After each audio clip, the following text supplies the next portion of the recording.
৬৫ সাদা দাড়িওয়ালা এক বুড়ো দাদু। নাম তার রহিম দাদু। ধীরে ধীরে হাঁটছে, কাঁধে ছোট একটা ব্যাগ নিয়ে আসি। দাদুকে দেখে ও দৌড়ে আসে, হালকা হেসে বলে, চলুন দাদু, কেউ দেখার আগেই পালিয়ে উঠে পড়ে একটা পুরনো সাইকেলে, গ্রামের ধুলো উড়িয়ে হাসতে হাসতে বেরিয়ে পড়ে, যেন তারা বয়সকে পেছনে ফেলে আসে দূর থেকে।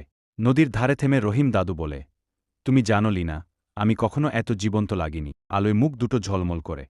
পেছনে জঙ্গলের অন্ধকার, সামনে শুধু তারা দুজন আর আগুনের উষ্ণতা। এদিকে গ্রামে হইচই পড়ে গেছে। মানুষ টর্চলাইট হাতে খুঁজছে, কেউ চিৎকার করছে। দুজন চুপচাপ আকাশের দিকে তাকিয়ে থাকে। সেই রাতে জঙ্গল সাক্ষী হয়ে থাকে এক নিষ্পাপ ভালোবাসা। ৬৫ সাদা দাড়িওয়ালা এক বুড়ো দাদু। নাম তার রহিম দাদু। ধীরে ধীরে হাঁটছে, কাঁধে ছোট একটা ব্যাগ নিয়ে আসি। দাদুকে দেখে ও দৌড়ে আসে, হালকা হেসে বলে, চলুন দাদু, কেউ দেখার আগেই পালিয়ে উঠে পড়ে একটা পুরনো সাইকেলে, গ্রামের ধুলো উড়িয়ে হাসতে হাসতে বেরিয়ে পড়ে, যেন তারা বয়সকে পেছনে ফেলে আসে দূর থেকে।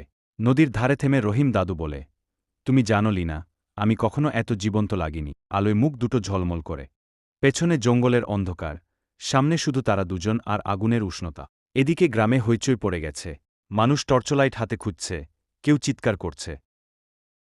দুজন চুপচাপ আকাশের দিকে তাকিয়ে থাকে। সেই রাতে জঙ্গল সাক্ষী হয়ে থাকে এক নিষ্পাপ ভালোবাসা।